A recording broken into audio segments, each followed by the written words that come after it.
시청자 여러분 안녕하십니까? 집중토론의 김유미입니다. 우리는 서로 다름을 이야기할 때 흔히 틀리다라는 표현을 쓰는데요. 우리 주변은 생김새나 말투, 또 생활 방식 등 모두 다 다른 것들로 채워져 있습니다. 특히 장애, 틀림이 아닌 다름으로 이해할 필요성이 있는데요. 자, 오늘 이 시간에는 장애 인식 개선의 주제로 다양한 얘기를 나눠보겠습니다. 토론을 위해서 네 분을 모셨습니다. 먼저 김재민 한국장애인 고용공단 기업지원부장 나오셨습니다. 안녕하세요. 네, 안녕하십니까. 다음 김미란 광주장애인 종합복지관 관장 나오셨습니다. 어서 오세요. 안녕하십니까. 다음은 이재식 광주장애인 총연합회 사무처장 나오셨습니다. 어서 오세요. 안녕하십니까. 마지막으로 조홍중 전남대 특수교육학부 교수 나오셨습니다. 반갑습니다. 네, 안녕하세요. 네. 자, 오늘 이 네 분과 함께 틀림이 아닌 다름, 장애인 인식 개선을 주제로 이야기를 나눠보겠습니다. 먼저 태어났을 때부터 선천적으로 장애를 가진 분들도 있지만 교통사고로 인해서 후천적 장애를 또 갖는 경우도 있습니다. 우리가 흔히 이 장애인을 어떻게 이해할 수 있을까요? 먼저 조홍준 교수께서 좀 설명을 해주시죠. 예, 장애란 개념은 근대에 와서 정립된 이제 정의라고 볼 수 있습니다. 구체적으로는 1981년 심신장애자 복지법에서 출발하고 있습니다. 네, 간단하게 이제 예. 언급을 해주셨는데요. 예. 추가적으로 이재식 사무처장께서 좀 설명을 해주시죠. 네, 금방 말씀하신 것처럼 장애인 복지법에 의하면 장애인이란 신체적, 정신적 장애로 오랫동안 일상생활이나 사회생활에 상당한 제약이 있는 사람을 명명하는 것이고요. 이것은 이제 법정장애라고 해서 대통령령으로 구체적인 장애의 종류와 급수를 이제 정해져 있습니다. 그리고 최근에 이제 장애를 이야기하면서 후천성 장애라고 하는 단어가 나오는 것은 네. 이제 장애가 이제 선천성으로 장애를 가지고 있느냐 아니면 이제 후천성으로 장애가 발생했느냐에 대한 이런 나눔인데요. 대체로 이제 후천성 장애는 이제 질병에 의한 것이나 유전에 의한 것, 그리고 시청자 여러분께 잘 알고 계시다시피 이제 교통사고라든가 체육활동, 레저활동을 통해서 일어나는 일상사고에서 발생되는 그런 장애, 그리고 이제 남자분들 같은 경우는 군대 생활의 어떤 훈련의 과정이나 이런 데서 발생하는 장애 등을 후천성 장애라고 하면서요. 후천성 장애의 비율이 상당히 높습니다. 많은 퍼센트를 차지하고 있는데 이 후천성 장애를 이야기를 강조하는 것은 우리도 언제든지 장애인이 될 수 있다라고 하는 어떤 경각심에 그리고 예방 차원의 이야기들이고요. 그런 후천성 장애가 이제 비율이 상당히 높아 있는 이런 실정입니다. 네, 어떻게 보면 선천적 또 후천적 장애는 그 장애 원인별로 이제 나누는 기준이 될 수 있을 테고, 말씀 중에 이제 신체적 장애 또 정신적 장애라는 부분을 언급해 주셔서 혹시 지금 우리나라에서 이제 규정하고 있는 장애 분류라든지 유형에 대해서 좀 더 구체적으로 김재민 부장께서 좀 설명을 해주시죠. 네, 우리나라의 그 장애 분류는 장애인 복지법에 따라서 저희가 분류를 하고 있는데요. 방금 말씀해 주신 대로 신체적 장애와 정신적 장애로 나누게 되어 있고, 네. 2002년, 2003년 전까지는 신체적 장애 중심으로 장애가 분류가 됐다가 2003년에 내부 장애까지를 포함한 15개 유형으로 현재까지 유지가 되고 있습니다. 신체적 장애는 외부 기능 장애와 내부 기관 장애로 분류가 될 수 있는데요. 외부 기능 장애는 지체, 뇌병변, 시각, 청각, 언어, 안면 장애로 분류가 되고요. 내부 기관 장애는 신장, 호흡기, 심장, 장루 요루, 간 장애, 내전증 장애로 나뉘게 됩니다. 그리고 정신적 장애는 지적 장애와 자폐성 장애 그리고 정신 장애로 나뉘게 되는데요.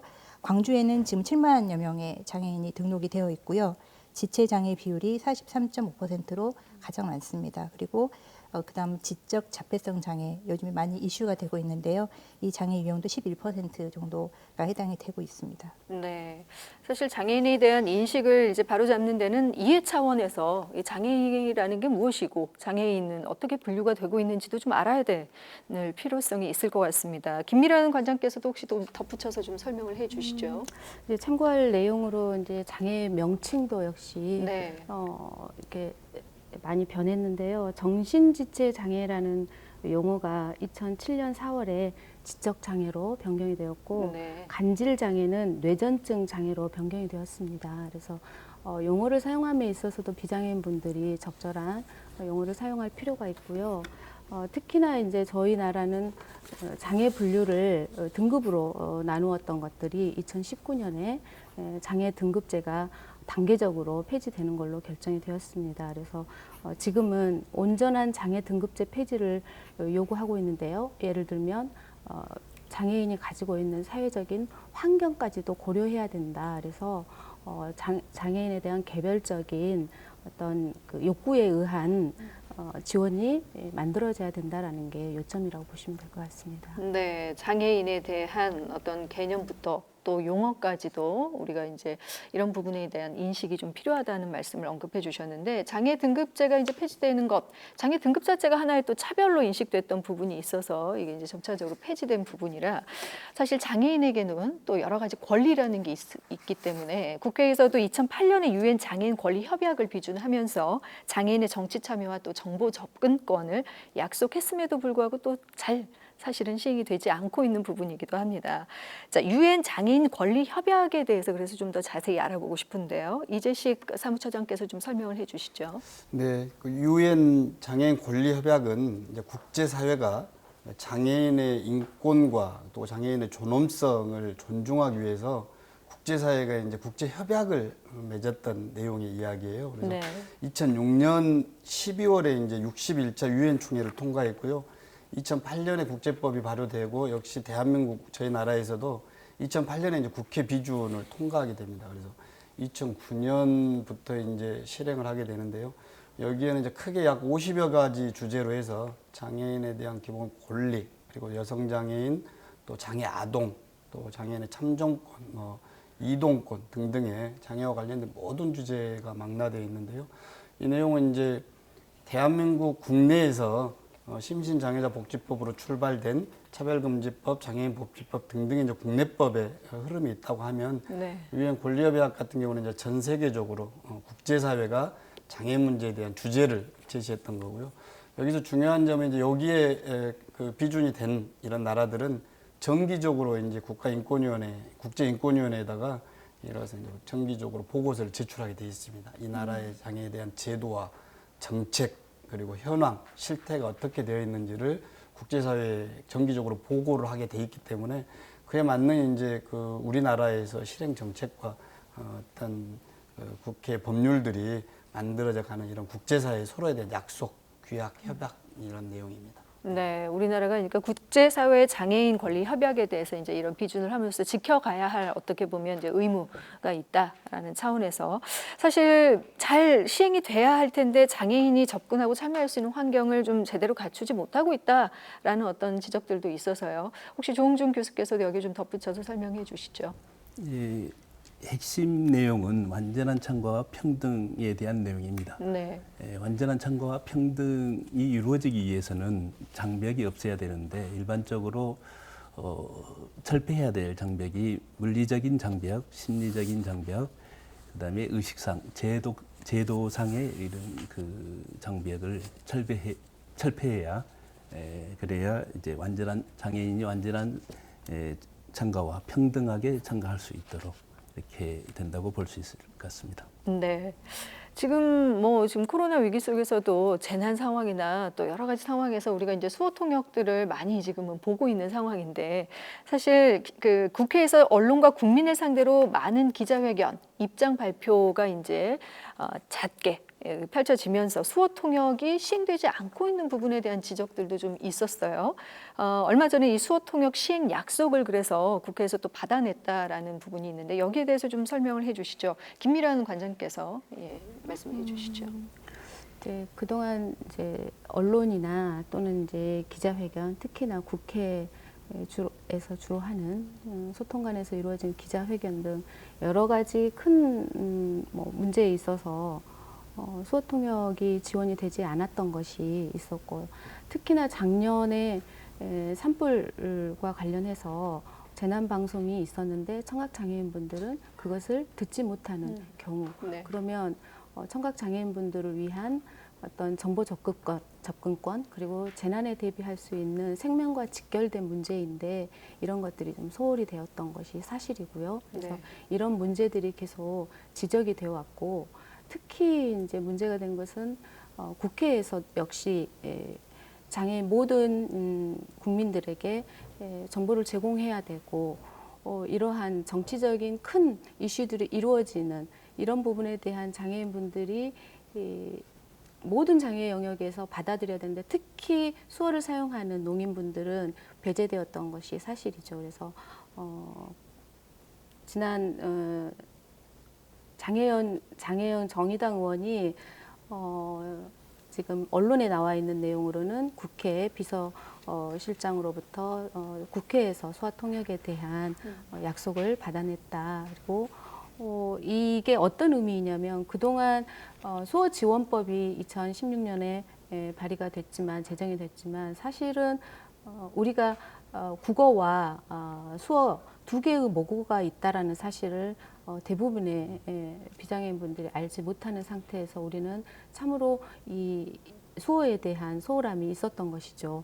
그래서 이 기회에 청각장애인분들 특히 수어를 사용하는 농아인분들 입장에서는 정치 참여에 대한 문도 열려 있고 그리고 내가 재난이 닥쳤을 때 다른 사람에게 굳이 묻지 않아도 이 재난에 대해서 빠르게 습득할 수 있다는 의미에서 굉장히 반기는 소식이고요.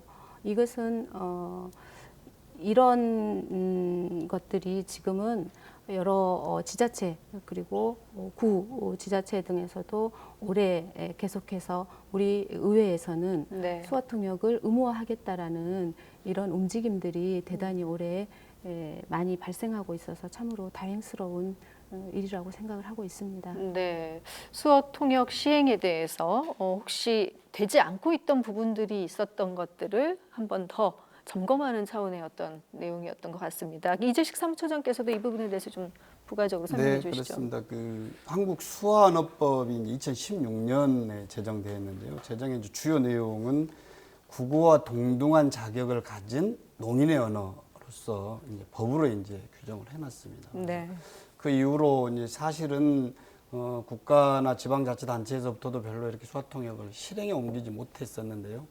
최근에 이제 코로나19 사태에 좀 접어들면서 재난방송에 수어통역사들이 그래도 안정적으로 지금 배치가 되고 있는 형국입니다. 그래서 저희들은 이제 수어통역이라고 하는 것은 언어에 대한 소통에 대한 문제뿐만이 아니라 그 어떤 장애인에 대한 상징적 장애인 정책에 대한 또는 장애인 의사소통에 대한 상징적인 의미가 있기 때문에 최근에 여러 가지 그 기자회견이나 브리핑에 수어통역이 등장하고 있는 것에 대해서 감사한 마음을 좀 가지고 있고요. 대신 이제 재난방송에 수어통역을 제공함으로써 재난의 내용을 발표하는 어떤 그 당사자는 다 마스크를 쓰고 네. 있는 상태이거든요. 근데 수어통역사들은 마스크를 착용하고 있지 않습니다. 그래서 네. 일각의 분들께서 아니 왜 수어통역사는 마스크를 착용하지 않느냐 이런 말씀을 하시는데 수어라고 하는 것이 이제 손을 통해서 언어를 전달하지만 또 상당한 퍼센트지가 입의 모양이나 또 얼굴의 표정을 통해서 우리의 감정과 내용을 전달하는 이런 방식이다 보니까 네. 수어통역사들은 그런 그 재난의 심각성을 알려내기 위해서라도 마스크를 착용하지 않고 수어를 좀 진행하고 있는 이런 것들이 있는 거고요. 네. 그 한 가지 좀 아쉬운 것은 이제 브리핑의 내용을 단순히 통역하는 내용을 좀 떠나서 언어청각 장애인이 코로나에 대한 어떤 의심 증상이 나타나거나 또는 어떤 그 본인에게 이상 증세가 나타났을 때 어떻게 할 것인가에 대한 문제를 미리 좀 수어를 좀 제작을 해서 네. 영상을 통해서 좀 제공을 한다든가 이런 어떤 선제적인 조치들이 좀 있었으면 하는 이런 바람들을 좀 가지고 있습니다. 네. 어찌됐든 뭐 이런 부분에 있어서 이 위기 속에서 수어 통역에 대해서 알고 또 관심을 갖게 하는 하나의 또 계기가 될 수 있었던 것 같기는 합니다만, 사람들이 그래서 이 수어 통역에 대한 관심이 생기고 또 장애에 대한 어떤 인식들도 조금씩 바뀔 수 있는 어떤 계기가 될 수 있을 것 같은데, 누구나 시작하면서도 말씀드렸듯이 비장애인이 장애인으로 될 수 있다라는 점에서 과거와 비교해서 혹시 이 장애에 대한 인식도 조금씩 변하고 있는지 실제로 어떤지 궁금합니다. 김지민 부장께서 좀 설명을 해주시죠. 네, 과거에 비하면 장애에 대한 인식 개선이 많이 이루어진 것은 사실인데요. 네. 그래도 아직도 여전히 부족한 면이 많다고 볼 수 있습니다. 과거의 장애는 부끄럽거나 또는 감춰야 되는 그런 대상이었고요. 그리고 장애를 지칭하는 표현들도 장애 신체 자체를 비하하거나 네. 하는 그 표현으로 많이 지칭이 됐었죠. 그래서 인식이라고 하는 건 용어에서 많이 반영이 되는데 그런 비하적인 신체를 비하하는 표현이라든지 이런 용어 같은 경우에는 많이 정리가 돼서 현재는 장애인이라고 하는 표현을 통용을 하게 됐고요. 장애인의 반대 개념을 정상인이 아닌 비장애인이라고 지금 통용해서 사용을 하고 있죠. 또 그게 옳다라고 생각을 모두 다 하고 계시는 거고요. 우리나라의 장애인식이 그 근본적으로 전환된 큰 전환점이 된 거는 88년도에 서울 그 패럴림픽이라고 하는 세계적인 대회를 개최하면서부터 장애인식에 대한 그 개념이 많이 크게 전환이 됐다라고 볼 수 있습니다. 이제 그때부터 장애인들이 집에 있는 그런 사람들이 아니라 밖으로 나와서 사회에서 함께 할 수 있는 그런 존재라는 것을 서로 인식하기 시작을 했고요. 88년이 지나고 90년대에 이르면서 장애인 관련해서 중요한 법이 두 가지가 개정 또는 제정이 되게 되는데요. 그중에 하나가 그 장애인 고용 촉진 및 직업 재활법이라고 하고요. 네. 또 한 가지는 장애인 노인 임산부 등의 편의 증진에 관한 법률입니다. 네. 법과 제도적으로 장애인이 밖으로 사회생활을 할 수 있는 근거가 많이 마련이 되면서부터 장애인들이 사회생활을 할 수 있게 됐고 특히 법 같은 경우에는 장애인 고용을 의무적으로 하도록 규정함으로써 일하는 장애인들이 많이 생겨나게 됐고 그리고 편의증진법을 통해서 사회적인 시설이나 그런 환경들도 물리적인 장애가 많이 제거되는 그런 계기가 됐습니다. 네. 현재까지도 많이 장애인을 고용을 해야 된다는 걸 인식을 하고 계시고 알고 계셔서 장애인들이 많이 사회로 나오고는 있지만 여전히 장애인에 대한 잘못된 인식이나 또 잘못된 오해나 편견을 갖고 계시는 경우가 많아서요. 그러니까 2018년 재작년에 아주 의미 있는 법이 한 가지 통과가 됐습니다. 그것이 네. 직장 내 장애인 인식 개선 교육이 우리나라의 법정 의무 교육으로 포함이 되게 됐거든요. 네. 그래서 이제 저희가 뭐 성폭력 교육이라든지 정보 보호 교육이나 이런 것처럼 직장 내 장애인 인식에 대한 교육도 모든 사업주는 1년에 한 번씩 네. 1시간 이상 장애인 인식에 대해서 인식 개선에 대해서 교육을 반드시 받아야 되는 것으로 지금 시행을 하고 있습니다. 뭐 늦었지만 어쨌든 이런 교육이 자주 노출이 되면서 사회적으로 장애 인식이 좀 더 개선되는 계기가 되지 않을까 생각을 합니다. 네, 과거에 비해서 물론 이제 좋아지기는 했지만 아직도 이제 개선이 필요한 부분이 있고 그런 부분들은 교육을 통해서 지금 많이 의무적으로 이제 인식 개선을 위한 노력들을 하고 있다라고 말씀해 주셨는데요. 김미령 관장님께서는 어떻게 보고 계시나요? 여전히 우리 사회에서는 장애는 동정과 시혜의 대상으로 보는 시각들이 남아 있는 것 같습니다. 그래서 장애는 뭐 도와줘야 되는 사람, 그리고 잘못해도 너그럽게 이해해줘야 되는 사람, 네. 이렇게 인식되는 것 자체가 장애인들을 잘못된 시각으로 보고 있다라는 것이죠. 장애인은 그렇게 동정해야 되는 사람들이고 내가 봉사해야 되는 사람들이고 이게 아니라 어떤 같은 사회 구성원으로서 인정하고 그 자체로 존중하고 배려하는 것이 필요하다라고 생각이 됩니다. 네. 자, 우리나라에서는 지금 이제 장애를 의학적으로 판단을 하고 있지만 선진 외국의 사례를 보면 알코올이나 약물이나 또 외국 이민자라든지 또 노동력이 감소한 그런 사람들이라든지 사회적 어려움을 앓고 있는 사람들까지 모두 포괄적으로 판단을 하고 있다고 해요. 혹시 이와 관련해서 좀 예를 들어 설명을 듣고 싶은데요. 조홍준 교수께서 좀 설명해 주시죠.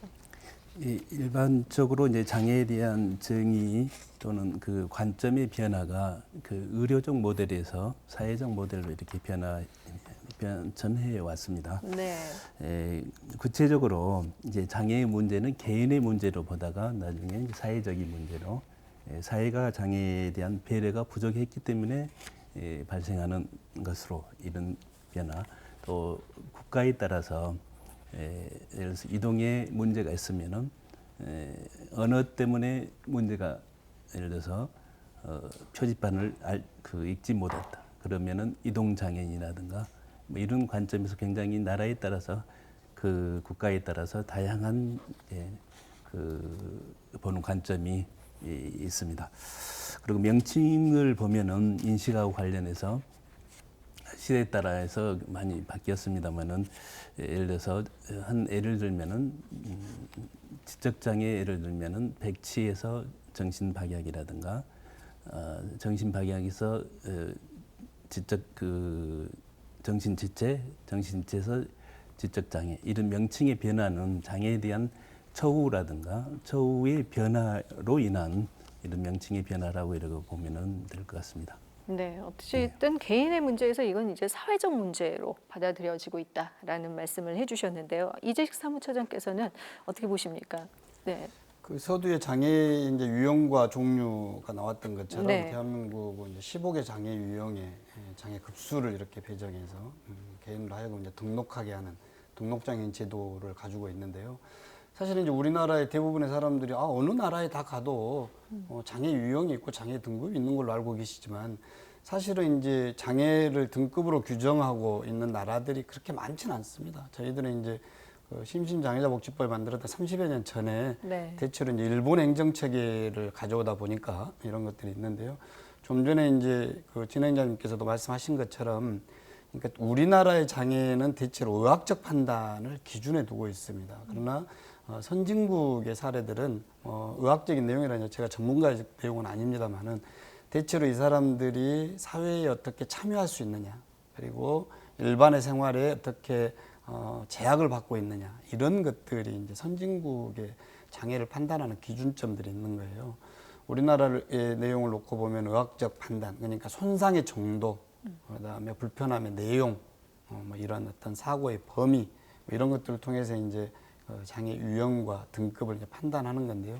다행히 이제 저희 나라도 작년에 장애 등급제가 좀 폐지돼서 네. 아직은 뭐 조금 갈 길이 멉니다만은 장애 등급제가 원론적으로 좀 폐지가 돼서 이제 선진국의 사례를 좀 따라가고 있습니다. 그래서 예를 들면 이런 것이죠. 장애가 1급, 2급, 3급을 나눔으로써 장애 1급에게는 어떤 10,000원의 시혜를 주고 장애 2급에게는 뭐 9,000원의 시혜를 주는 이런 식의 이제 기계적 행정체계에 대한 문제들이 이 장애의 유형을 기본적으로 의학적 판단에 의해서 나누기 때문에 나섰던 거고요.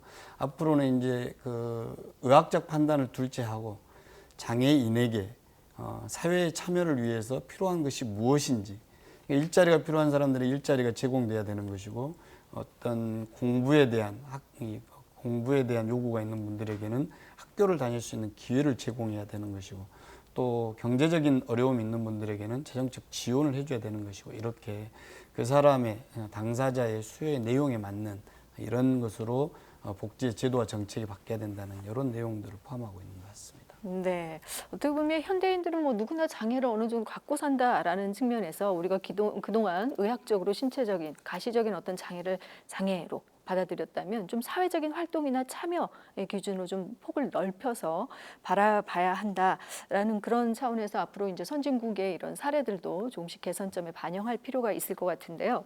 흔히 장애인들이 그래서 장애 감수성이라는 얘기들을 합니다. 장애 감수성, 왠지 알 것 같지만 또 쉽게 와닿지 않는 부분이 있어서 정확히 어떤 의미를 갖고 있는지 김미란 관장께서 좀 설명을 먼저 해주시죠.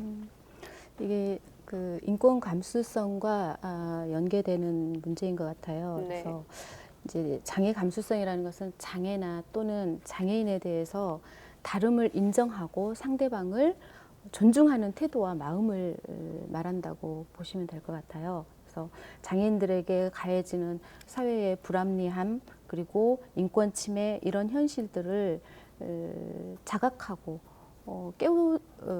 자각하는 능력을 가지고 있는 마음인데요.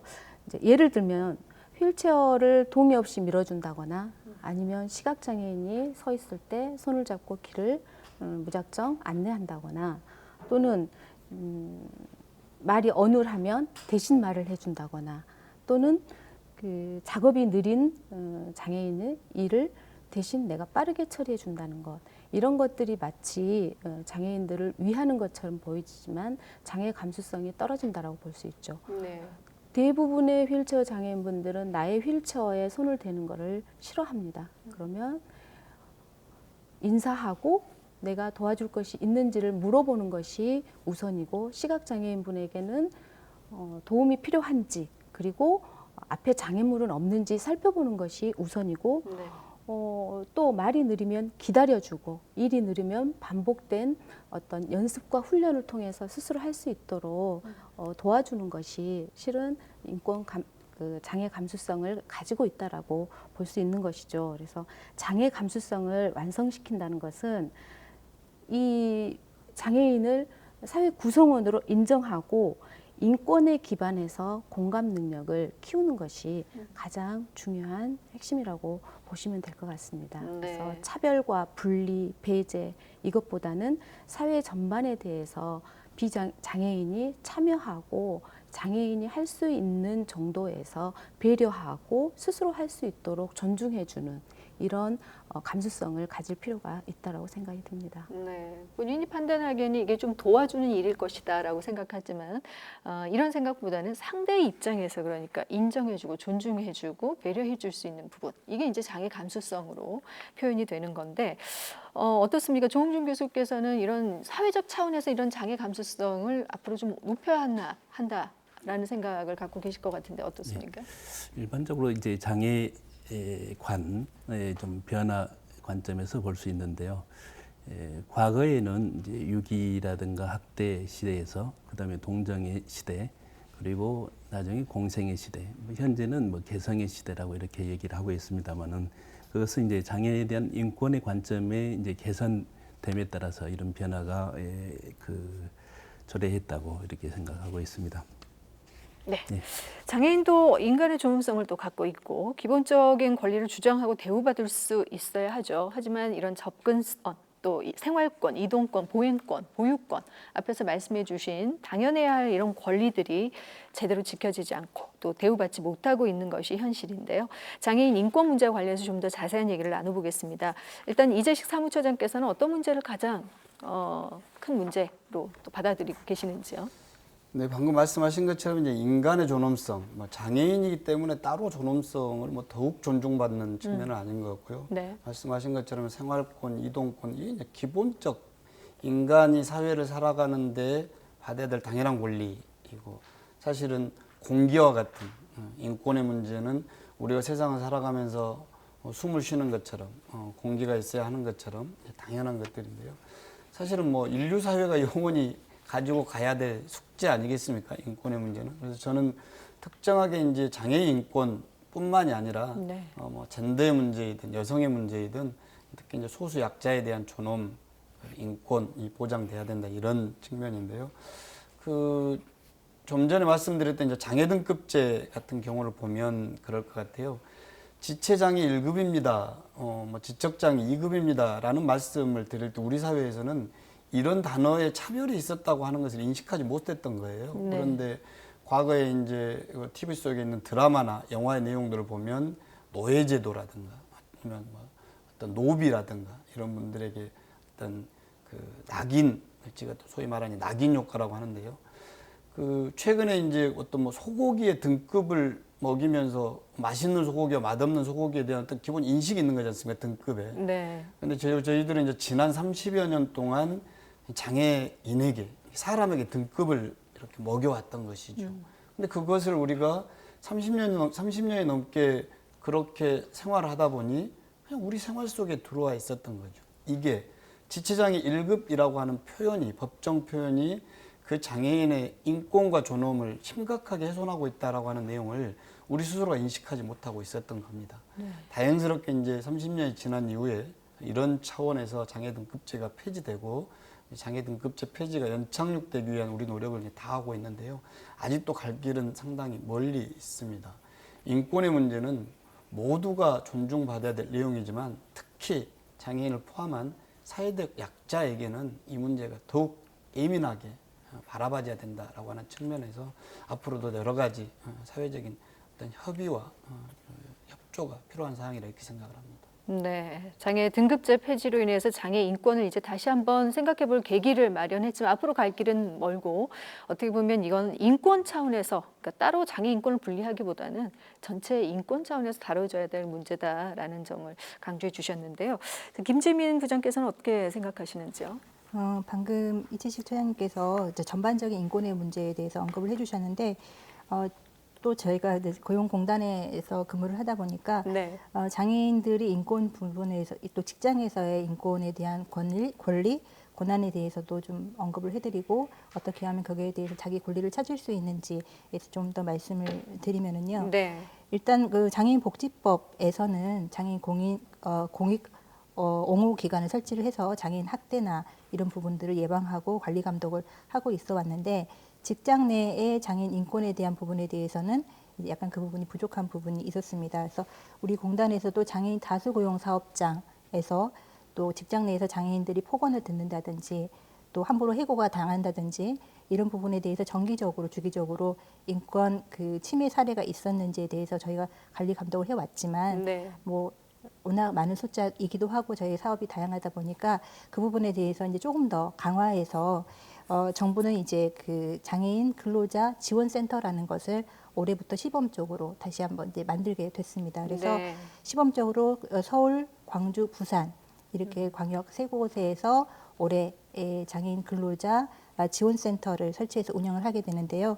여기서 주로 하게 되는 일은 장애인 근로자가 직장 내에서 인권 보호를 받고 또 부당한 대우를 받은 거에 대해서 조치를 하거나 또 예방을 하기 위한 그런 것을 지원을 하게 되고요. 네. 특히 이제 상시 근무하는 전문 상담원도 두지만 뭐 노무사, 변호사, 수어통역사 등 전문가를 이촉해서 그분들이 힘들어하는 일을 해결해 줄 수도 있게 됩니다. 또 최근 코로나19로 인해서 많이들 장애인에 대한 일자리가 많이 지금 침해받고 있다는 소식이 간간히 들리게 되는데요.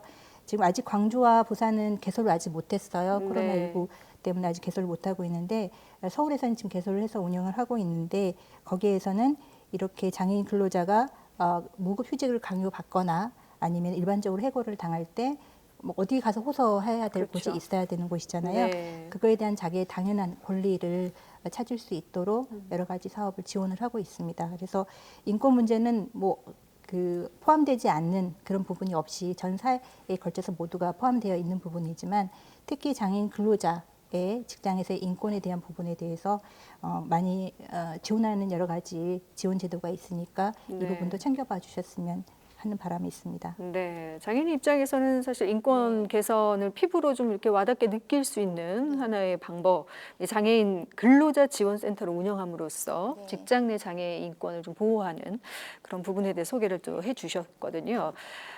이 밖에도 장애인에게 평등권을 보장하고 사회 참여 실현을 할 수 있는 인간의 존엄을 지키기 위한 목적으로 제정된 법이 있죠. 바로 장애인 차별금지법인데요.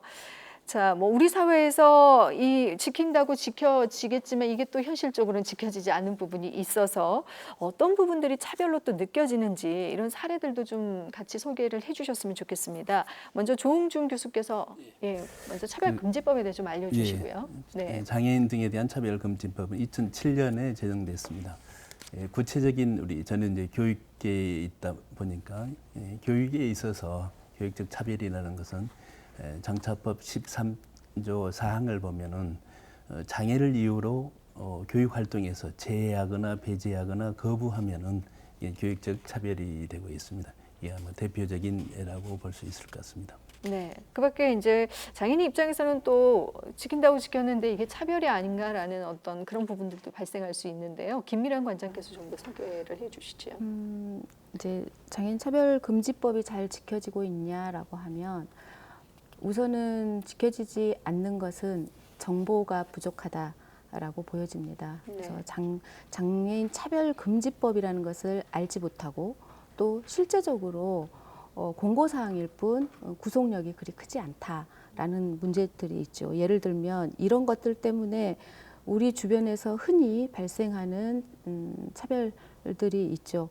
뭐 정신장애인 채용 과정에서 어디 아픈 곳 없죠? 이렇게 물어보는 네. 사례. 그리고 아까 말씀드렸다시피 언론이나 방송에서 수호 통역이 배제되는 것 역시 청각장애인의 정보 접근권을 침해한다라고 볼 수 있고요. 그리고 병원 진료에서 수호 통역을 받지 못한다라든지 이런 것들을 시각장애인 분들 같은 경우 문자로 답변을 받는다든지 그리고 여러 가지 그 건강권을 침해하는 것들은 참 많은데요. 특히 이제 치과 진료에 갔을 때 청각장애인 분들 같은 경우 얼굴을 가린 상태에서는 소리를 듣지 못하는데 계속해서 강제로 입을 벌리고 이런 행위들이 비일비재하게 일어나고 있다는 것들은 참으로 문제이고요. 네. 그러면 이 차별금지법 어떻게 개선해야 될 거냐?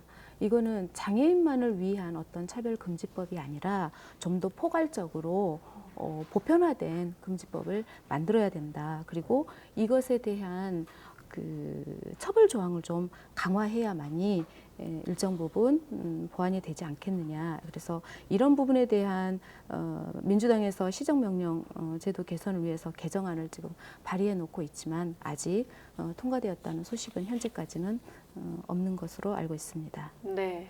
자, 장애인에 대한 인식 개선 차원에서 장애인 차별금지법에 대한 말씀까지 해주셨는데 사실 구속력이 없고 또 처벌 조항도 조금 약해서 이런 부분들이 좀 개선돼야 될 어떤 문제점을 지적을 해주셨습니다. 자, 지금부터는 또 장애인들이 또 살아가는 문제입니다. 일을 하면서 살아가는 그런 문제, 일자리 문제에 대한 얘기를 좀 더 다뤄보겠습니다.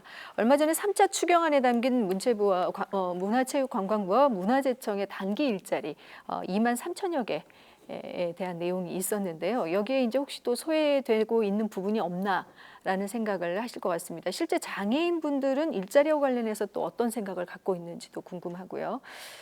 이재식 사무처장께서 먼저 좀 얘기를 시작해 주시죠. 네, 얼마 전에 이제 통과됐던 3차 추경안에 이제 문화체육관광부와 문화재청이 단기 일자리 2만 3천 개를 마련하는 내용의 추가 경정 예산이 통과가 된 거예요. 이 문제를 그 시각장애인 안내견 국회 출입 문제로 이슈가 됐던 미래통합당의 김혜지 의원께서요, 시각장애인 당사자분이신데 이분께서 단기 일자리 2만 3천 개를 만들면서 왜 장애인과 관련된 단기 일자리는 없느냐라고 하는 질문과 그리고 단기 일자리 2만 3천 개에 과연 장애인 의무 고용률에 대한 지적이 있느냐 이런 내용을 지적하셨어요. 근데 네. 사실은 이제 이번 3차 추경안은 장애인 또는 장애인 일자리 문제와 관계없이 코로나19의 국가적인 재난 사태에서 그것을 해결하기 위한 추경안을 마련했다 이렇게 놓고 보고요. 그 중에서 이제 특별하게 문화재청과 문화체육관광부의 단기 일자리가 있었는데 단기 일자리는 이제 대체로 청년 체험형 또는 노인 일자리 중심이었다고 합니다. 그래서 저는 언뜻 맞는 주장인 것 같으나 네. 논의의 핵심을 약간 빗겨갔다 저는 이렇게 보고요. 도리어 3차 추경안이 약 9,400억 정도를 통과시켰다고 하는데 그 중에 장애인과 관련된 예산이 일각에 의하면 21억 수준이었던 것 같아요. 그래서 국가적인 재난사태에 급하게 진행된 추가 경정 예산이었지만 이로 인한 장애인을 포함한 소외계층과 관련된 주요 예산들이 혹시 누락되지 않았는지 이런 관점에서 이제 바라보는 것이 맞다고 보고요.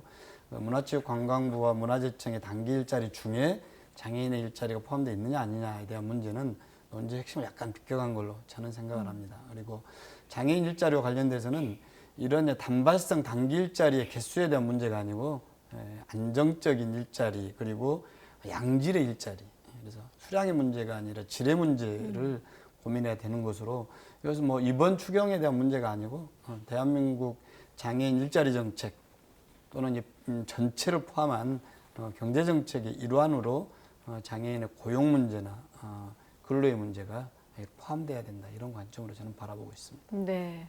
자, 김미련 관장께서는 어떻게 생각하시는지요?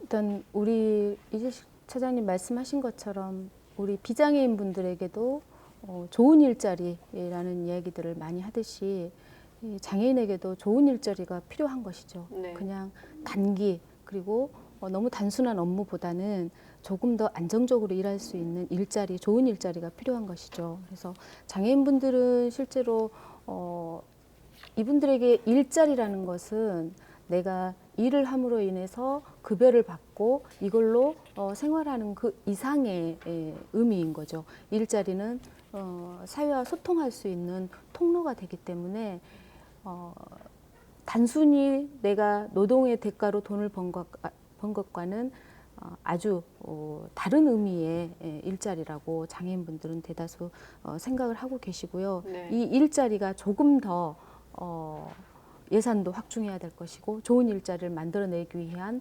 고민과 노력들이 반드시 따라야만이 해결될 수 있는 문제라고 생각을 하고 있습니다. 네, 어떻게 보면 이제 양보다 질, 장애인들이 정말 원하는, 살아가는데 필요한 어떤 일자리여야 한다라는 차원인데요. 실제로 장애인은 비장애인에 비해서 훨씬 더 어려운 고용 환경에 노출돼 있습니다. 장애인들의 일자리 문제를 해결하기 위한 방안, 그래서 더욱더 어렵게 느껴지는데요. 김재민 부장께서는 특히나 이 고용공단에서 이런 장애인의 일자리 문제를 많이 접하시기 때문에 어떤 생각을 갖고 계시는지 궁금합니다. 네. 장애인의 최근 5년간의 고용률 추이를 보면 2015년에 2.62%에서 2019년 작년 2.92%로 꾸준히 오르고 있는 것은 사실입니다. 네. 근데 지금 현재 의무 고용률이 일반 민간의 경우에 3.1%고요. 그다음에 그 정부 기관 공무원의 경우에는 3.4%입니다. 그러니까 전국적인 그런 장애인 그 평균 고용률은 지금 의무 고용률에 못 미치고 있는 거죠. 현장에서 저희가 이제 사업체 장애인을 고용하고 있지 않은 사업체를 방문을 해서 장애인 고용을 저희가 이제 추천하고 알선을 할 때 흔히 듣게 되는 말은 우리 회사에는 장애인이 일할 만한 직무가 없다. 네. 또는 우리 회사에서 일할 수 있는 적합한 장애인이 없다라고 많이들 말을 하십니다. 네. 뭐 일면 맞는 말이기도 하고요. 또 일면 또 생각해 볼 부분이 많은 부분이기도 하는데요. 장애인 고용이라는 것이 쉬운 부분이 결코 아니기 때문에 사업주와 그리고 또 장애인 당사자의 노력이 반드시 또 필요할 거고요. 그리고 그 매개체로서의 공단의 역할이 되게 크다라고 생각을 합니다. 네. 장애인에 대한 아까도 저기 두 분 패널님께서 말씀해 주셨지만 안정되고 양질의 일자리를 저희가 만들어내기 위해서는 그냥 단순히 회사 사업주에게 한 명 한 명 알선하는 것보다는 장애인 다수 고용이 가능한 모델을 창출하는 것이 중요하다고 생각을 하고요. 네. 그런 일을 하는 곳이 이제 그 고용노동부와 저희 공단이 될 텐데요. 그래서 가장 대표적인 고용 모델이라고 하면 장애인 표준사업장이라고 다수고용 사업체가 있는데 거기에 한 걸음 더 나아가서 보다 안정적인 일자리를 제공하기 위해서 대기업인 모회사가 출자를 해서 자회사를 설립을 하게 되면 이제 자회사는 어느 정도 안정된 일자리를 제공할 수 있기 때문에 자회사형 표준사업장이라고 하는 모델을 만들어낸다거나 또 최근 작년부터 저희가 실시하고 있는 건데요. 지방자치와 자치단체와 그다음에 중소기업, 공단이 3자 간의 그 컨소시엄을 이루어서 네. 보다 안정적인 그 일자리 창출을 위해서 노력을 하고 있는데 공단에서는 그렇게 컨소시엄 표준사업장을 이제 설립하고자 할 때 최고 20억까지도 저희가 지원을 하고 있기 때문에 네. 지금 광주시에서도 고민을 하고 있는 부분이시기도 하시고요. 그리고 단순하게 뭐 단순 그런 조립과 이런 제조에만 포커스가 맞춰져 있던 장애인 일자리에 대한 개념이 최근 들어서는 장애인 문화 쪽으로도 많이 그 초점이 이동을 하고 있습니다. 그래서 네.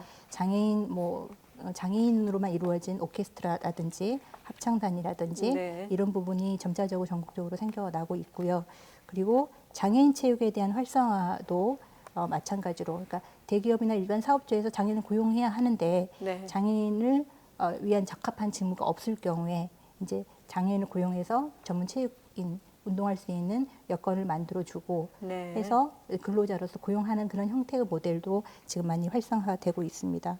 그래서 그런 부분에 있어서 일자리 문제는 그냥 저절로 이루어지는 것은 아니고요. 뭔가 새로운 아이디어를 창출해내고 모델을 만들어내고 또 그렇게 해서 이끌어 나가야지만이 저희가 해결할 수 있는 문제가 아닌가 하는 생각을 하고 있습니다. 네, 쉽지 않은 장애인들의 일자리 문제, 물론 설명해 주신 것처럼 장애인 고용공단에서 많은 노력들을 하고 있지만 아직까지는 이제 뭐 개선돼야 될 부분도 많고 조홍준 교수께서는 어떻게 보십니까? 일자리 문제, 장애인 일자리 문제에 관련해서. 장애인 고용과 관련하여 네. 절세론이라는 이론이 있습니다. 이것은 뭐냐면은 이제 장애인은 세금의 소비자가 아니라 이제 고용함으로써 납세자가 된다는 이론입니다. 그래서 사실은 이제 방금 하신 것처럼 이게 이제 그 직업의 질이라든가 이런 게 필요합니다만은 가장 취약한 계층이 이제 중도 중복 장애라든가 아니면 여성 장애, 그래서 고용하고 관련해서는 가장 취약한 대상으로 알려져 있습니다. 그래서 이러한 대상이 가장 우선적으로 이렇게 배려해야 한다고 이렇게 생각하고 있습니다. 네. 그 장애인의 고용 촉진과 직업 재활을 꾀하기 위해서 만든 법률도 있죠. 장애인 고용 촉진 및 직업 재활법인데요. 어렵습니다. 어떤 내용인가요? 1981년에 제정이 돼서 그 본격적으로 고용 촉진 및 직업 재활법으로 명칭이 변경돼서 지금에 이르고 있는데요. 이게 네. 1990년대에 만들어졌고요. 저희 공단의 설립 근거가 되기도 하는 법입니다. 네. 이 법의 목적은 장애인이 그 능력에 맞는 직업 생활을 통해서 인간다운 생활을 할 수 있도록 장애인의 고용 촉진 및 직업 재활을 꾀하는 것을 목적으로 하고 있는 법인데요. 우리 이 법의 가장 근간이 되는 거는 장애인 그 고용에 대해서 의무 고용제를 도입을 하고 있다는 겁니다. 그래서 할당 고용제라고 하는데요. 일정 비율의 고용을 줌으로써 그걸 채워야지만이 이제 그 역할을 의무를 다하게 되는 그런 제도입니다. 그래서 저희 아까도 잠깐 설명을 드렸지만 지금 현재 의무 고용률은 출발은 2%에서 출발을 했는데요. 네. 지금 현재는 3.1%까지 네. 올라가 있고요. 네. 이런 의무 고용률을 채우지 못한 그런 사업주는 고용 부담금을 납부하게 되고요. 대신에 장애인 고용률을 초과해서 고용을 하고 있거나 아니면 장애인을 고용하고자 하는 사업주에는 그런 부담금으로 각출된 각출금을 가지고 여러 가지 다양한 지원을 하게 됩니다. 고용에 해당되는 것은 당사자가 2명이 될 수 있을 거예요. 사업주하고 장애인이 네. 그 대상이 될 수 있는데요. 그래서 법 자체도 사업주를 지원하는 것과 장애인이나 장애인 근로자를 지원하는 내용을 주로 하고 있습니다. 그래서 사업주 같은 경우에는 장애인을 고용할 수 있는 환경을 마련해 주는 그런 부분에서 지원을 하게 되는데 설비를 투자한다든지 아니면은 어떤 뭐 융자라든지 이런 부분이 필요할 때 다양한 지원을 하고 있고요. 네. 또 고용 장려금이라고 해서 장애인을 많이 고용했을 경우에, 그러니까 의무 고용률을 초과해서 고용을 했을 경우에는 뭐 용도에 상관없이 사업주가 쓸 수 있는 고용 장려금을 저희가 지원을 하고 있고요. 장애인에 대해서는 구직을 원하는 장애인에 대해서는 훈련부터 아니면은 초기 상담부터 차분히 구직까지, 취업까지 이루어질 수 있도록 취업 성공 패키지를 통해서 저희가 서비스를 제공을 하고 있고, 직장에 취업을 하게 되면 이제 보다 좀 몸이 불편하거나 여러 가지 네. 부족한 부분들이 발생하기 때문에 보조공학기기라든지 아니면 근로지원인 부분에 대한 지원 부분이 해서 장애인들이 보다 안정되고 그런 그 쾌적한 근로 환경에서 일할 수 있는 그런 지원을 계속 하고 있습니다. 아까도 잠깐 설명을 드렸지만 이 법에서 지금 오늘 저희가 주된 주제가 인식 개선이기 때문에 2018년 5월에 저희가 개정된 직장 내 장애인 인식 개선 교육도 이 법이 개정이 돼서 추가가 됐는데요. 네. 그 교육 내용을 오늘 주제에 맞춰서 좀 예를 드리자면 반드시 사업주 1인 이상 뭐 한 명이라도 고용하고 있는 사업주는 모두 다 이 직장 내 장애인 인식 개선을 1년에 1회 1시간 이상씩 수강을 하셔야 되고요. 네. 반드시 포함해야 될 내용은 장애의 정의 및 장애 유형에 대한 이해, 그리고 직장 내 장애인의 인권, 장애인에 대한 차별 금지 및 정당한 편의 제공, 장애인 고용 촉진 및 직업 재활에 관련된 법과 제도들, 그 밖에 장애인 인식이 필요한 사항에 대해서 교육을 받도록 정하고 있습니다. 네. 고용 전부터 또 후까지 근로 환경을 마련할 수 있는 어떻게 보면 근거가 되는 법이 바로 장애인 고용 촉진 및 직업 재활법이라고 이해할 수 있을 것 같은데요. 혹시 조홍준 교수께서 좀 추가적으로 덧붙여 주시죠. 장애인 고용과 관련 해외 사례가 있는데요. 네. 일본에 이제 백화점이라고 있습니다. 그래서 장애인 고용에 대해서 굉장히 성공적인 사례로 알려져 있는데 그 성공 사례를 분석해 본 것이 3가지 특징이 있었다고 그럽니다. 네. 첫 번째는 이제 고용주의 장애인에 대한 이해, 그 다음에 이제 고용 프로그램이 존재하고 있었다고 그럽니다. 세 번째는 이제 관리하는 전문가, 장애인은 담당할 수 있는 관리해 줄 수 있는 이제 그 직업 적극적으로 이제 관리해 줄 수 있는 이런 경우가 있어서 이제 성공 사례로 이렇게 제시할 수 있을 것 같습니다. 네, 일본의 사례를 통해서 장애인 고용의 이제 올바른 어떤 방향성에 대한 얘기를 해주셨는데요. 발달 장애인들의 또 권리 보장과 지원에 대한 법률도 있어서 이 부분에 대한 내용도 좀 설명을 듣고 싶습니다. 이재식 사무처장께서 좀 알려주시죠. 네, 발달장애인의 권리 보장과 지원에 관한 법률입니다. 서두에 말씀드렸던 이제 유엔 권리협약의 어떤 과정으로 네. 이렇게 제정됐던 법들인데요. 이제 심신장애자 복지법, 장애인 복지법, 차별금지법 등등으로 놓고 보면 2014년 4월이니까 조금 늦게 제정됐던 법들이긴 합니다. 근데 어차피 이제 발달장애인을 위한 여러 가지 내용을 포함시켜 내고 있는 실행 계획이나 내용까지 포함한 그런 법률인데요. 그 발달장애인이라고 하면 이제 지적장애인과 자폐성 장애인, 그리고 이제 법률적으로 좀 어렵습니다만은 통상적인 발달이 나타나지 아니하여 일상생활에 제약을 갖는 뭐 이걸 통칭을 해서 이제 발달장애인이라고 하는데요. 네. 이제 장애가 모든 장애 유형이 어려움입니다만은 최근에 사회적으로는 이제 발달장애인이란 단어에서 저희들 사회에서 이제 먹먹함이 좀 있습니다. 네. 얼마 전에 제주도에서 이제 그 가족이 극단적 선택을 했던 사례가 있었는데요. 네. 얼마 되지 않아 또 우리가 살고 있는 광주에서도 발달장애인 아들과 어머님이 동반해서 극단적 선택을 하고 저희들이 이제 광주에 있는 여러 장애인 기관과 단체가 다 함께 모여서 장례를 치르고 광주시청 앞에서 발달장애인에 대한 기자회견도 좀 했었는데요. 네.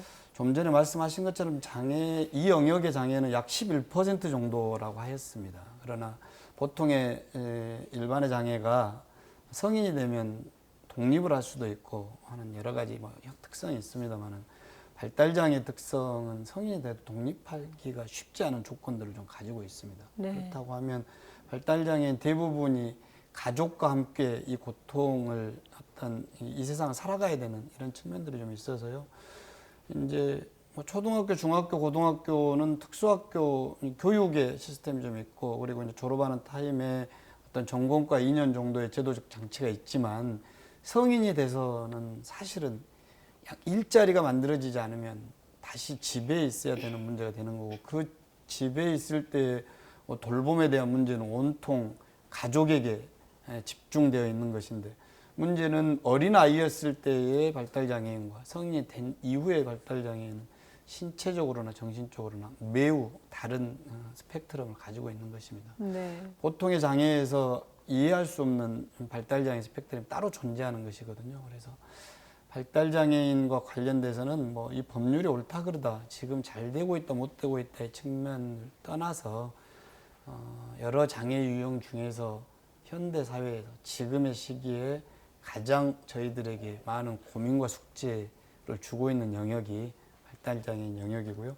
그래서 직업의 문제이든 아니면 돌봄의 문제이든 특히 이번 코로나19 국면에 네. 저희들 장애계와 저희 쪽에 이제 가장 크게 아픔의 상처를 줬던 그런 영역입니다. 네, 11% 정도라고 네, 말씀해 그렇습니다. 주셨는데 이 발달 장애인들에게 있어 그래서 일자리는 또 얼마나 중요한지를 새삼 또 느끼게 되는데요. 김미란 관장께서도 덧붙여서 좀 한 말씀 해주시죠. 이 법은 사실은 발달장애인 국가 책임제 요구에 대한 정부의 답변으로 볼 수 있습니다. 유일하게 15개 유형의 장애인 중에서 당사자가 목소리를 내지 못하는 게 발달장애인이기 때문에 네. 이것을 부모들이, 보호자들이 요구에 의해서 어렵게 만들어진 것인데 실은 예산이 참 많이 부족한 게 현실이고요. 그래서 이 법은 발달장애인의 특성화된 개별 계획 수립, 이게 주 초점이라고 보시면 될 것 같고요. 그 다음에 가족의 문제들, 가족의 어떤 상담이나 가족의 쉼까지도 포함한 내용이라고 보시면 될 것 같습니다.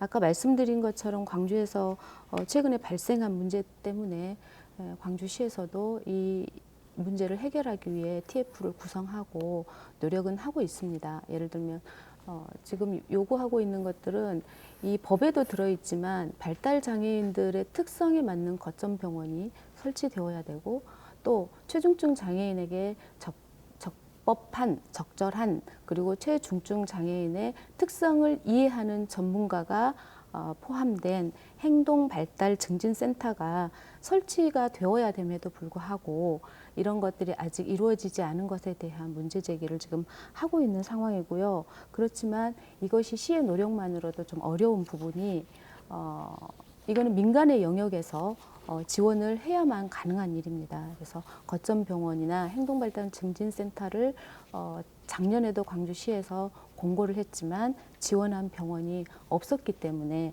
지금 설치를 하지 못하고 있습니다. 그래서 이러한 문제들을 좀 많은 분들이 인식하고 이 부분에 관심을 가지고 조금 더 관심 가지고 참여를 해주셨으면 좋겠다는 생각이 듭니다. 네.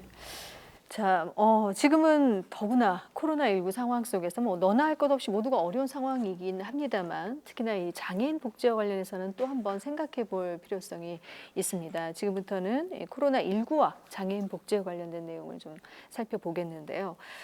일단 바이러스 감염이 있을 때 많은 그 개인 방역 또 예비 대비책들이 지금 알려지고는 있습니다만 장애인을 위한 어떤 대비책이라는 것이 있는지 또 재난 상황에서 장애인들에 대한 어떤 대비책은 또 따로 있는지 이런 부분들도 궁금한데요. 어떻습니까? 조홍종 교수께서 먼저 말씀 좀 해주시죠. 예, 그 코로나19 시대에 이제 보건복지부에서 관련 이제 매뉴얼을 만든 걸로 알고 있습니다. 이 부분은 이대식 사무처장님께서 그 전문가시니까 네. 잘 설명해 주시면은 그래서 저는 그런 매뉴얼도 중요하지만은 이제 사실은 이제 저도 특수교육을 전공하고 있습니다만 여기에 대한 많은 홍보라든가 15개 장애의 그 장애인들이 충분히 숙지할 수 있도록 하는 이런 그 홍보의 문제도 중요할 것 같습니다. 구체적인 내용은 우리 네. 예, 구체적인 그 매뉴얼에 대해서는 사무처장님께서 예, 한번 제가 설명해 주시면 먼저 그러면 이재식 사무처장께서 그 재난 대책과 관련된 상황에서 어떤 매뉴얼들이 네, 혹시 있으면? 코로나19 초창기에는 네. 사실은 이제 매뉴얼이 존재하지 않았습니다. 네. 그래서 이제 그때 당시에도 이제 CM에서 한번 제가 초대해서 코로나19에 대한 장애인의 대책 관련이라는 이야기를 한번 했었는데요. 네네. 사실은 초창기에 매뉴얼이 없었고요. 지금은 이제 기본적 매뉴얼은 작성돼서 저희들에게 이제 배포된 걸로 제가 알고 있고 숙지하고 있습니다. 문제는 뭐냐면 이제 코로나19라고 하는 이런 사태가 장애인뿐만이 아니고 모든 사회가 처음으로 겪는 그렇죠. 이제 좀 너무나 네. 당황스럽고 복잡하고 큰 국가적인 재난 사태입니다. 그래서 여기에 저희들의 요구는 장애 유형별로 구체적인 매뉴얼. 예를 들면 나에게 코로나에 대한 일반 증상이 나타났을 때 나는 어떻게 해야 될 것인지, 또는 내가 케어하고 있는, 내가 지원하고 있는 장애인에게 코로나와 관련된 증상이 발생됐을 때 어떻게 할 것인지에 대한 이런 기본 매뉴얼이 디테일하지 못한 측면들이 좀 있습니다. 네. 대신 이제 이 이야기의 이슈를 크게 말씀드리지 못하는 것은 코로나19가 지금 우리 장애인뿐만이 아니고 광주 시민 전체와 대한민국 전체에 미치는 영향이기 때문에 네. 우리에게는 무엇이냐라고 하는 목소리를 크게 높이고 있지는 않지만 코로나 사태가 일부 중단되고 평가를 해본다고 하면 이런 장애인들에 대한 재난 또는 전염병, 국난의 시절에 어떻게 할 것인지, 어떤 대응책을 마련할 것인가에 대한 매뉴얼들은 조금 더 구체적이고 디테일하게 마련이 되고 숙지가 되고 홍보가 돼야 된다, 이렇게 생각을 하고 있습니다. 네. 이어서 김미랑 관장께서도 한 말씀 해주시죠. 일단 말씀하신 것처럼 지금의 상황은 장애인에게는 더더군다나 열악한 상황일 수밖에 없는데요. 지금 문제는 사스, 메르스, 코로나까지 연결되어지는 과정에서 구체적이고 디테일한 기준안이 없다라는 것이죠.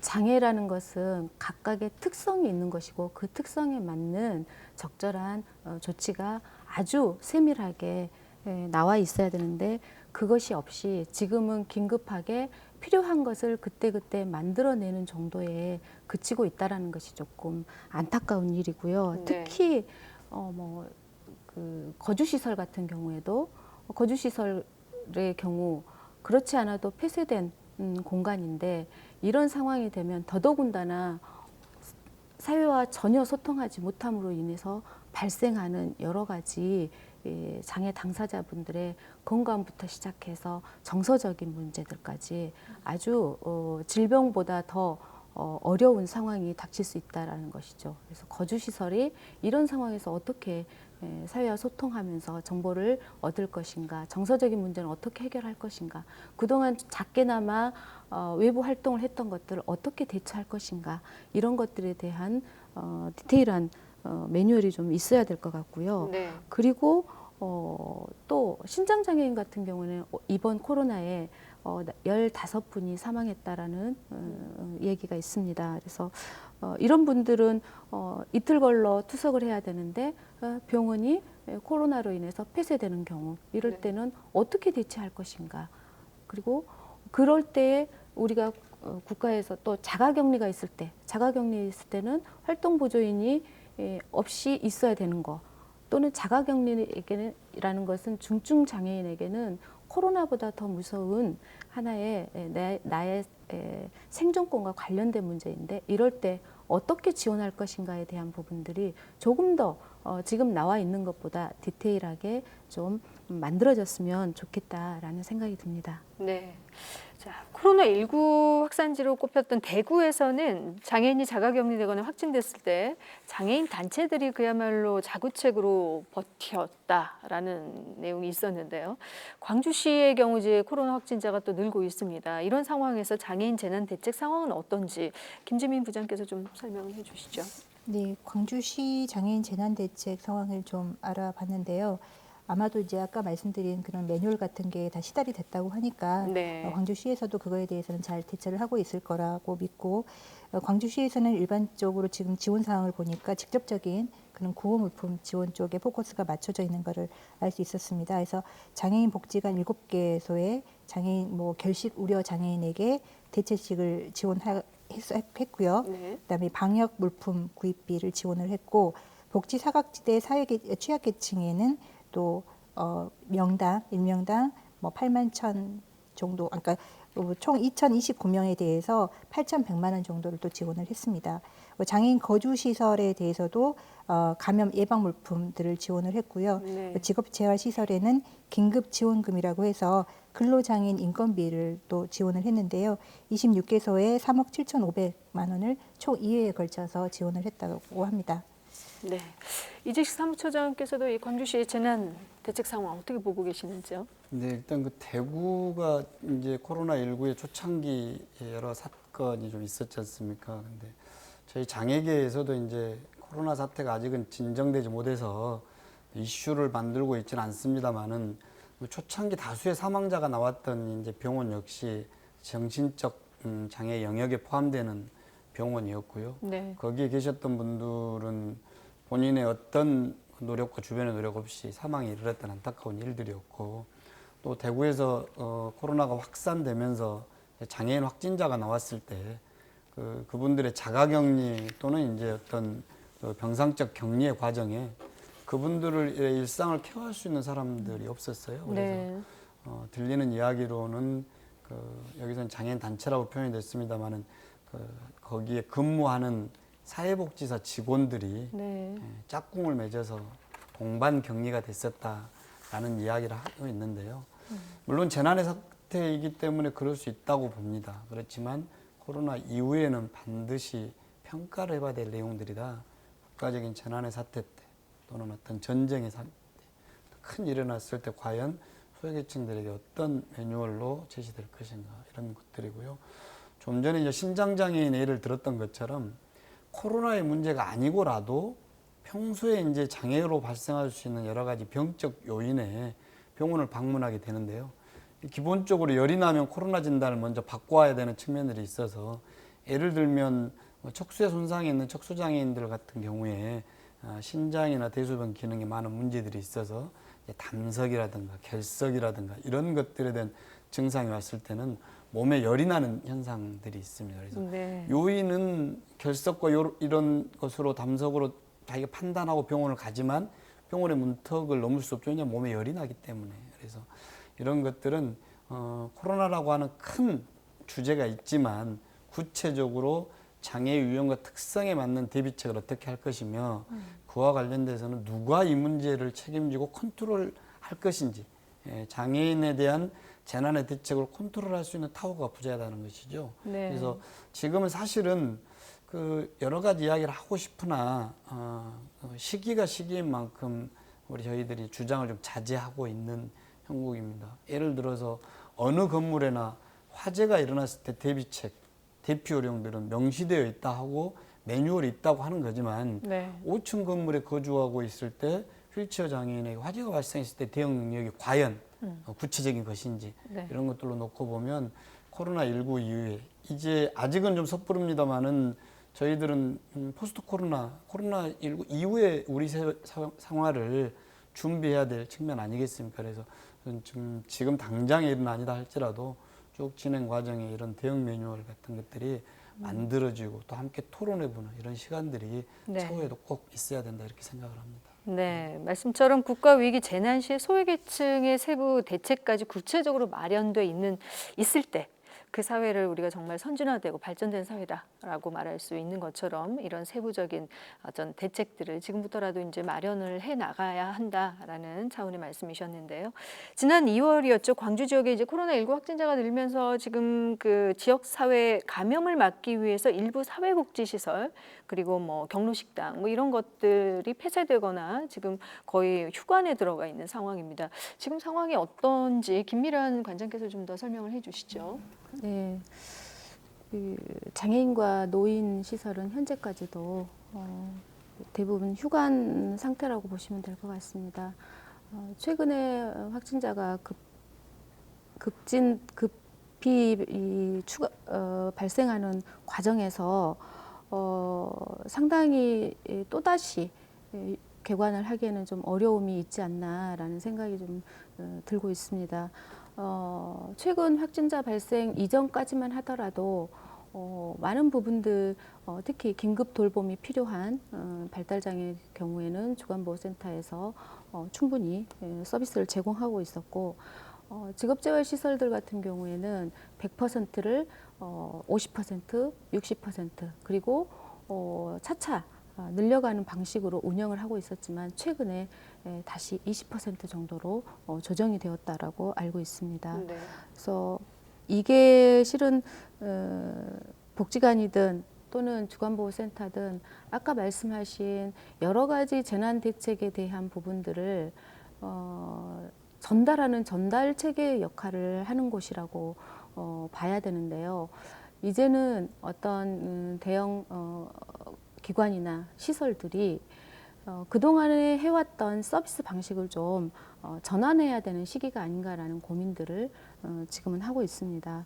예전에 직접 방문해서 서비스를 제공받았다라고 하면 지금은 직접 당사자분의 집을 방문하는 방식 그리고 랜선 서비스나 또는 마을에 직접 찾아가서 마을에서 적응할 수 있는 어떤 프로그램들을 만들어낸다거나 어떻게 보면 휴관이라기보다는 복지관이나 주간보호센터들 여러 가지 사회복지시설들은 기존의 복지 서비스를 전환하는 그리고 앞으로도 전환해서 서비스를 제공해야만 한다라는 숙제를 가지고 이런 것들에 대한 고민을 지금 만들어가고 있는 중이다. 그래서 휴관이 아닌 전환 운영이라고 불러야 맞지 않겠냐라는 생각입니다. 네, 코로나19가 장애인 복지 서비스, 뭐 장애인뿐만 아니라 사실 복지 서비스 자체의 어떤 변환점, 전환점이 돼야 할 필요성이 있다라는 사실을 또 말씀해 주셨는데요. 이에 대해서 이재식 사무처장께서도 한 말씀 해주시죠. 네, 코로나19로 저희 장애인분들이 정말 고생을 많이 하고 계십니다. 네, 물론 이제 광주 시민과 전 국민이 합심해서 코로나19의 사태를 극복해야 되는 건 맞지만 예를 들면 장애 학생은 9시를 전후로 해서 학교에 등교했었고 4시 반 또는 6시까지는 학교에서 일상의 생활을 했었습니다. 그리고 일을 하시는 장애인분들 역시 마찬가지로 9시를 전후해서 출근하셨고 6시를 전후해서 이제 귀가하는 이런 기본의 생활들이 있으셨고요. 또 그 아침에 복지관으로 가셔서 복지관에서 제공하는 각종 프로그램을 함께 하시고 점심을 복지관 식당에서 동료분들과 함께 하시고 저녁에는 오후에는 다른 어떤 체육활동 공간에 가서 운동을 하시고 집으로 들어가셨던 이런 일상의 생활이 다 깨진 거거든요. 네. 예, 그런데 이제 물론 이것은 비장애인분들도 마찬가지로 일상생활에 어려움을 겪었던 것입니다. 저희들에게 사회적 격리 또는 이런 거리두기는 참으로 가혹하게 무엇을 어떻게 해야 될지 모를 만큼 정말 좀 답답했었고요. 자랑스럽게도 저희 광주에 계신 장애인분들이 여러 가지 수칙을 이렇게 잘 지켜주시고 네. 지금까지도 거의 확진자가 한 명도 없을 만큼 잘해주고 계십니다. 그런데 10살이 넘은 그 아들과 아버지는 거리두기를 할 수 있습니다. 네. 그러나 돌진한 아이와 엄마는 거리를 둘 수가 없습니다. 마찬가지로 어떤 활동에 지원을 받아야 되는 장애인 분들은 식사에 대한 보조나 어떤 의복을 환복하는 것에 대한 어떤 보조나 지원을 받았던 분들은 활동지원사와 거리를 둘래야 둘 수가 없는 생활의 같은 스펙트럼을 갖고 있기 때문에 이런 것들에 대해서 저희들이 보통 어려움이 있었던 것은 아닙니다. 그래서 저도 지난 시기에 코로나가 일부 극복되어 있는 모양이 좀 보여서 네. 복지관장님 계십니다만 복지관도 문을 열어야 되는 것 아니냐, 체육시설도 좀 개방해야 되는 거 아니냐, 비장애인 같은 경우는 야외라도 돌아다닐 수 있는데 우리 장애인분들에게 너무나 가혹한 거 아니냐라고 하는 마음도 일부 가졌었어요. 근데 이번에 2차 확산이 이루어지고 나서부터는 저도 정말 뭐 어떻게 관점을 가져야 될지 네. 좀 혼란스러울 정도입니다. 그래서 복지관을 직접 운영하고 계시는 뭐 김미랑 관장님도 좀 전에 여러 가지 마음 아픈 말씀들을 하셨는데 가족 같은 마음이에요. 복지관에 네. 오고 싶어 하시는, 집에서 수도 없이 많은 분들이 관장님과 전화 통화하고 직원들이랑 안부 묻고 이렇게 하신대요. 그래서 고작 저희들이 할 수 있는 게 안부 전화를 하는 것, 소규모의 생필품을 가지고 집을 방문하는 것이었는데 이제는 이제 그걸로도 이 어떤 욕구를 충족할 수 없다 이렇게 보고, 다른 측면에서 말씀드렸던 것처럼 포스트 코로나 이후에 우리가 어떻게 이런 새로운 복지의 패러다임을 가져갈 것인가, 이런 것들에 대한 연구와 우리들의 토론이 절실히 필요하지 않은가 이렇게 생각을 해봅니다. 네. 자, 코로나19 상황 속에서 그 의료 서비스 부분에 대한 중요성을 많이들 또 인식을 하고 있습니다. 장애인은 우리 사회 일원으로 정말 모든 권리를 똑같이 누려야 함에도 불구하고 특히 이 의료 분야의 서비스에 있어서는 또 소외가 될 수 있는 부분이 있어서 그중에서도 이제 병원 이용에 대한 불편 호소 앞서 잠깐 언급을 해주셨기도 했지만 자세하게 어떤 점들이 구체적으로 어려운지 좀 더 사례를 좀 들어보고 싶은데요. 혹시 먼저 조홍준 교수께서 먼저 말씀을 좀 해주시겠습니까? 예, 장애인 경우는 되게 이제 기저질환을 가지고 있는 경우가 많지 않습니까? 그러다 보니까 사실 우선적으로 또 정기적으로 이렇게 그 병원을 이제 가야 됩니다. 이동의 문제에 있어서는 이제 장애인 주차장이라든가 이런 부분은 제대적으로 또 완비가 된 것 같은데 어느 정도요. 근데 이제 그래서 그 혹시 차를 이용하지 못하는 경우 여기는 교통약자 그 택시라든가 이런 택시가 있습니다만 이런 부분은 좀 예약에 좀 문제가 있는 것 같고요. 네. 실제로 이제 그 병원 하면서 다니면서 이제 문제는 약물 복용에 대한 문제라든가요, 지적장애라든가 이런 부분은 그래서 후견인이라든가 그런 부분이 좀 지원이 좀 필요한 부분으로 이렇게 생각하고 있습니다. 네, 김미령 관장께서 좀 더 설명을 해주시죠. 그 보건복지부 2017년 장애인 실태조사 자료에 따르면 병원 이용하기가 어려운 이유 중에 하나가 첫 번째가 경제적 이유, 그리고 교통이 불편하고 병의원에 동행할 사람이 없고 병의원의 편의시설이 부족하고 의사소통에 어려움이 있다, 이렇게 나와 있습니다. 먼저 그 경제적 이유라는 것이 비장애인에게도 똑같이 적용될 수 있는 문제인데요. 장애로 인해서 추가로 발생되는 비용들이 분명히 있습니다. 네. 발달장애인 같은 경우에는 치과, 안과에 갔을 때 상당히 어려움이 있죠.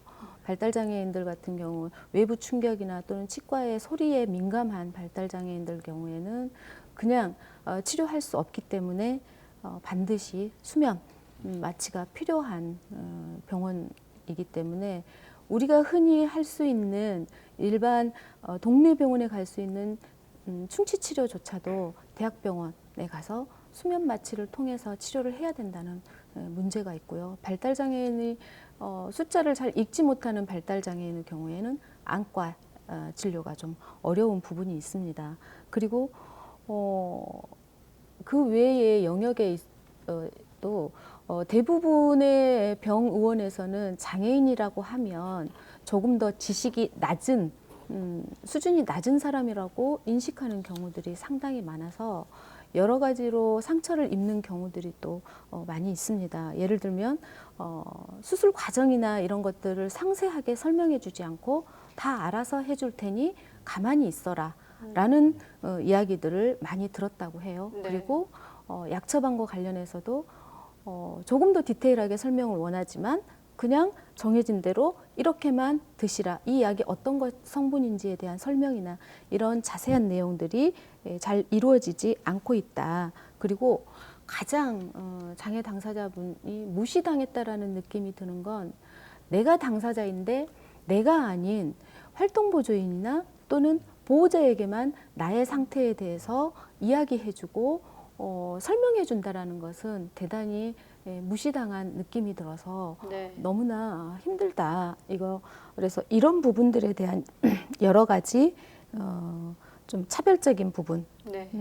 많이 겪고 호소하고 있다. 이렇게 보시면 될 것 같습니다. 네. 자, 병원에 실제로 또 가서 그런 부분들을 차별로 느끼는 부분을 사례를 통해서 우리가 또 알 수 있는 부분인데요. 이 밖에도 장애인으로서 살아가는 것들에 대한 불편함을 우리가 다는 알 수는 없지만 그런 것들을 이제 사람들의 인식을 통해서 개선시키고 사회도 좀 변화될 필요성이 있습니다. 그런 차원에서 한 말씀씩 좀 해주셨으면 좋겠는데요. 먼저 김지민 부장께서 한 말씀해 주시죠. 장애를 바라보는 시각에서 가장 중요한 것은 장애를 특별하게 보지 않아야 된다라고 생각을 합니다. 비장애인도 매우 다양한 특성들을 가지고 있고요. 장애인이 가질 수 있는 특성은 비장애인이 가질 수 있는 특성은 장애인도 다 가지고 있고 단지 거기에 장애라고 하는 특성이 하나 더 더해져 있을 뿐입니다. 그래서 장애라는 특성을 시혜와 동정의 그런 시각으로 바라보기보다는 동등한 사회 같은 이론으로서 인정을 하고 그리고 차별하지 않는 그 사회적 인식 변화가 가장 필요하다고 생각을 하고요. 법이나 제도가 아무리 이러한 그 사회적 인식을 이끈다고 하더라도 그리고 물리적인 상황이 개선이 된다라고 하더라도 사회적 태도가 바뀌지 않으면 아무런 의미가 없다라고 생각을 합니다. 예전에는 차별이나 장애에 대한 그 극복에 대한 부분이 온전히 장애인 당사자의 몫이었습니다. 난간이 있었으면은 그거는 장애인이 극복해야 되는 문제고 사회는 아무런 관심이 없었던 때가 있었죠. 근데 이제는 사회 모두가 함께 헤쳐나가야 되는 그러한 사회적 문제로 인식하는 것이 가장 중요하다라고 생각을 합니다. 네. 다음 김미란 관장께서도 사람들의 이제 그 장애에 대한 인식 개선을 위해서 가장 필요한 게 무엇이라고 보시는지요? 장애인도 나의 이웃이고 비장애인도 나의 이웃이다. 그래서 특히나 지금과 같은 재난 상황에서는 장애 비장애를 떠나서 이 마을 안에서 내가 사는 이 공간 안에서 그리고 나의 옆집, 윗집, 아랫집이 전부 나의 이웃임을 인지하고 조금 더 살펴보고 내가 배려하고 혹시 관심 가져야 될 부분이 있는지를 살펴보는 마음, 그 마음이 가장 필요한 때가 아닌가 싶습니다. 네. 다음 이재식 사무처장께서도 한 말씀해 주시죠.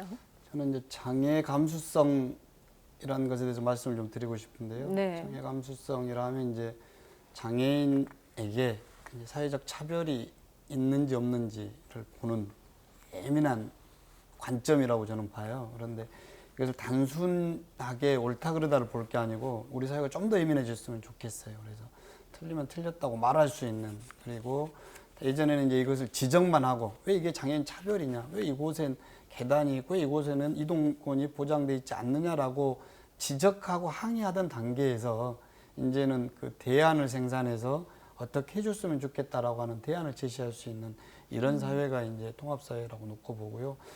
지금 저희들도 공적인 자리에서는 함부로 말할 수는 없지만 우리 사회가 조금 더 이 문제에 대해서 예민하고 조금 더 철저했으면 좋겠다 이런 생각을 합니다. 예를 들면 정치권에서 일어나는 각종 스캔들에 비해서 장애인 폄하 발언이나 비하 발언이 잠깐의 사회적 이슈가 될 수는 있지만 전혀 고쳐지지 못하고 있는 것들을 보면 네. 이런 식의 폄하 발언이나 비하 발언들이 있었을 때 그리고 이것이 잘못됐다고 인정받고 사과에 이르렀을 때는 반드시 사회적으로 뭔가의 불이익이 갈 수 있을 만큼 저희들에게 조금 더 예민하고 까칠해져야 된다 이런 느낌을 이런 생각 주장을 좀 하고요. 그래서 장애 감수성이라고 하는 것은 단순히 감정에 치우쳐서 옳고 그름을 판단하는 문제가 아니고 보다 더 예민하고 날카로운 시각으로 문제를 지적하고 대안을 낼 수 있는 이런 것이 장애 감수성에 뛰어난 것이다. 이렇게 생각을 합니다. 그래서 앞으로 장애인과 장애 감수성이 조금 더 성숙된 사회로 나아갈 수 있기를 하는 이런 바람을 가져봅니다. 네. 장애 감수성과 연결지어서 이 장애인에 대한 인식 개선 문제를 또 설명을 해주셨고요. 마지막으로 조홍준 교수께서도 말씀해 주시죠. 이 장애인이 이제 비장애인과 평등하고 동등하게 통합되기 위해서는 여러 가지 장벽이 철폐돼야 됩니다. 물리적인 장벽이나 제도적인 장벽, 그다음에 의식상의 장벽, 정보적인 이런 장벽이 철폐돼서 이제 하루빨리 이제 비장애인처럼 평등하고 동일하게 이게 통합되는 날이 왔으면 좋겠습니다. 네. 자, 틀림이 아닌 다름, 장애인 인식 개선에 대한 주제로 오늘 여러 가지 얘기들을 나눠봤는데요. 자, 끝으로 지금 코로나19 위기 속입니다. 장애인을 비롯해서 시민 여러분들께 어떤 응원의 메시지도 좋고요. 오늘 또 다 말씀하지 못한 부분들이 있다면 간단하게 한 말씀씩 듣겠습니다. 먼저 김재민 부장께서 마무리 말씀해 주시겠습니다. 이런 시간을 저희가 겪으리라고는 상상을 못했던 것 같습니다. 그래서 코로나19라고 하는 뭐 장애인이든 비장애인이든 이제까지 겪어보지 못했던 이런 상황을 저희가 맞닥뜨리고 있는데요. 모두 다 힘내고 활기차게 이 위기를 잘 벗어났으면 좋겠고, 그리고 서로 배려해서 조금 더 여유가 있고 능력이 있거나 그러신 분들이 뭐 장애를 가지신 분이거나 아니면 취약계층이거나 챙길 수 있는 그런 사회가 됐으면 좋겠습니다. 네. 다음 김미란 관장께서 마무리 말씀해 주시겠습니다. 복지관에서 코로나와 관련해서 전화 상담하고 또 여러 가지 영상 서비스를 하고 또 어떤 것이 힘든지에 대한 질문들도 하면서 많이 소통을 하려고 했습니다. 그래서 근데 그 중에 많은 분들이 봄에 꽃을 보러 가고 싶다라는 말씀들을 참 많이 하셨어요. 그래서 저희가 작은 화분을 준비해서 장애인분들에게 가져다 드렸습니다. 그런데 이분들이 그 어떤 것보다 나에게 음식을 주고 마스크를 주고 이런 것보다 이 작은 화분이 나에게는 가장 큰 위안이 됐었다. 이런 말씀들을 하시면서 그 꽃을 하나씩 피어가는 것들을 사진으로 찍어서 보내주시고 말동무가 되고 있다. 심지어 이런 말씀들도 많이 해주시고 계셔요. 장애인분들이 꽃도 좋아하고 또 바다도 좋아하고 산도 좋아합니다. 우리와 다를 게 없죠. 그래서 이런 분들과 함께 또 비장애를 떠나서 모두 함께 꽃도 보러 가고 바다에도 갈 수 있는 그런 날들이 빨리 오기를 바라고 있습니다. 그런 날이 곧 올 거라고 생각합니다. 네, 다음 이재식 사무처장께서 마무리 말씀해 주시겠습니다. 네, 모든 것이 멈추고 변화하였습니다. 저희들이 일상이라고 여겨왔던 것들에 대해서 제약받고 또 혼란스럽습니다. 이렇게 전 국민이 혼란스럽고 전 국민이 겪어보지 못한 새로운 일들을 경험하고 있는데 우리 장애인분들은 또 얼마나 힘이 드시겠습니까? 학생이든 일자리를 가지고 계신 분이든 아니면 일상의 활동과 내용으로 지내오신 모두가 힘들어하고 계십니다. 또 시설에 계신 장애인분들 역시 마찬가지로 바깥 세상을 얼마나 그리워하고 계시겠습니까? 저희들이 잘못한 것도 없이 현재는 이런 사회적 격리 상태입니다. 보다 자랑스러운 것은 우리 장애인분들이 집안의 생활 수칙과 사회적 거리두기를 매우 잘 지켜주고 계십니다. 감사한 마음을 대신 전하고요. 앞으로도 광주 시민들과 함께 이번 사태를 잘 극복해서 활기차고 즐거운 모습으로 다시 뵙도록 하겠습니다. 네. 마지막으로 조홍준 교수께서 마무리 말씀해 주시겠습니다. 예, 그 위기의 시대입니다. 사회적 그 약자라든가 취약계층을 우선 생각하는 이런 마음을 가졌으면 합니다. 네. 스웨덴에서 장애인이 가질 수 있는 직업에 대해 질문했을 때 한참을 고민하던 관계자의 답변이 장애인이 가질 수 없는 직업은 무엇인가요? 라고 되물었다고 합니다. 장애를 바라보는 비장애인 사회 구성원의 시각이 그대로 드러난 답변이 아닌가 싶은데요. 장애를 갖고 살아가는 사람들에게 가장 무서운 건 편견입니다. 오늘의 이야기가 장애인과 비장애인 모두의 마음에 스며들길 바라는 마음으로 이 시간 마무리 짓겠습니다. 함께해 주신 여러분 고맙습니다.